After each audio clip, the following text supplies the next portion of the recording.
already hung up on my beautiful sequin gown. There we go. Okay, getting off to a great start. Okay, my virgin comic performance. And you're part of it. I never thought I'd be a virgin again. Much less a virgin with hot flashes. And speaking of hot flashes, you ladies, you don't have to move right now, but just be ready to move quickly. Because between these hot flashes and those bright lights, I might spontaneously combust. You know, this doesn't feel like the first time I lost my virginity.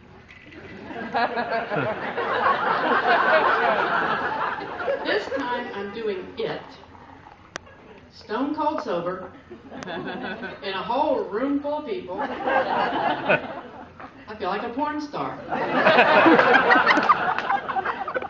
So how in the hell did I end up here on stage? Well, I started out as an efficiency expert for the state. That's a joke. Then I retired. I thought, what am I going to do with myself? And I knew I had picked the right thing when I picked stand-up comedy. Because every single one of my friends, and you're out there, every one of you without a doubt, when I told you what I was going to do, you fell on the floor laughing. I thought, I'm funny, and I haven't even told a joke yet. But just to be sure, I checked with my therapist. And he said that stand-up comedy was the best thing for my paranoia. Now, it made sense. He said, as long as you're up on stage telling jokes, people can't possibly laugh at you behind your back. Now, I have to admit, I'm not a native Texan. I grew up in Shreveport, Louisiana. Woo-hoo! Yeah. The way I like to describe Shreveport, it's a nice place to raise kids, but I wouldn't want to grow up there. Got the hell out of there as quick as I could, right out of high school. That alone qualified me as the brainiac in my family. My oldest sister, average intelligence, she stayed in Louisiana. My two other siblings, well, they're a little bit slow. They both moved to Arkansas. And no, they didn't marry each other. Now, I was raised Presbyterian, and now I'm Unitarian. The great thing about Unitarians, you can believe whatever you want to believe. Really, you just have to try to be a good person, and you get to define what good is. Now, I would like to share one of my spiritual beliefs with you tonight, and that is, God is not perfect. Now, let me explain my logic. I'm an efficiency expert. I do everything as efficiently as possible. Quit laughing, husband Ken. And I'm thinking, what was God thinking? I mean, if he had made it so we didn't have to eat, we wouldn't have to waste all that time in the bathroom. Yeah. Okay, so I've covered religion, I've covered childhood. The other three things I like to talk about are parents, husbands, and sex. We'll talk about parents next. My mother's a sweet little old lady. Not real online savvy, you know how it is with the older people. So the other day, when I heard her say LOL and OMG and WTF, when I heard WTF, I thought, okay, I got to straighten her out. I said, Mother, I don't think you know what that stuff means. Well, yeah, I do, honey. LOL, little old lady. OMG, old man groping. And WTF is who's that farting? I said, no, Mimi. Mimi, that is not what it means. LOL, laugh out loud. OMG, oh my God. You stop right there, little missy. I taught you better than that. Don't use the Lord's name that way. You're going to burn in hell. Now, what does that WTF stand for?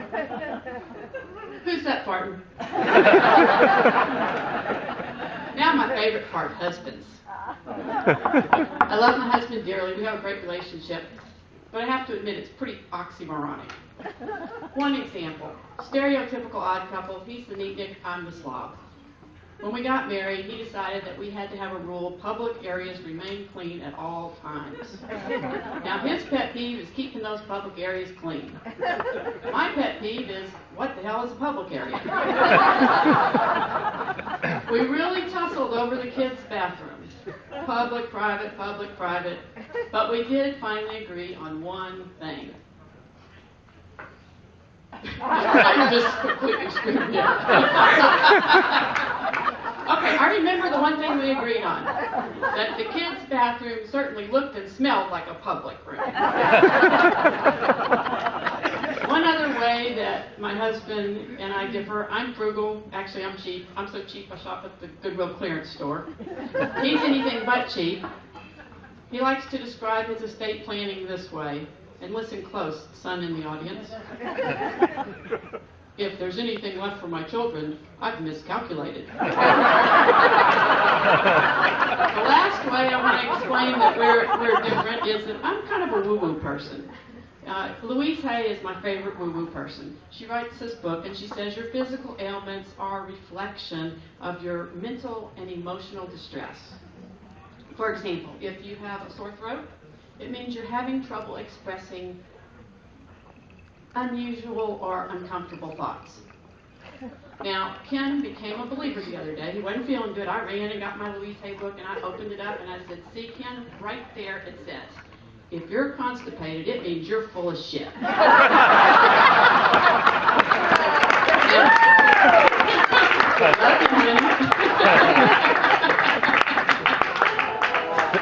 Anyway, well, I'm about out of time, and we didn't get around to sex. All that foreplay, no sex. Yes, I'm still a virgin. Thanks a lot.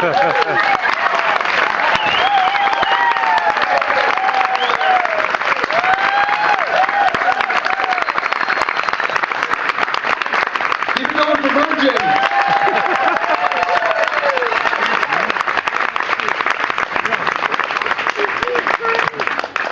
Last year, you guys remember last year the woman died while swimming with the killer whale?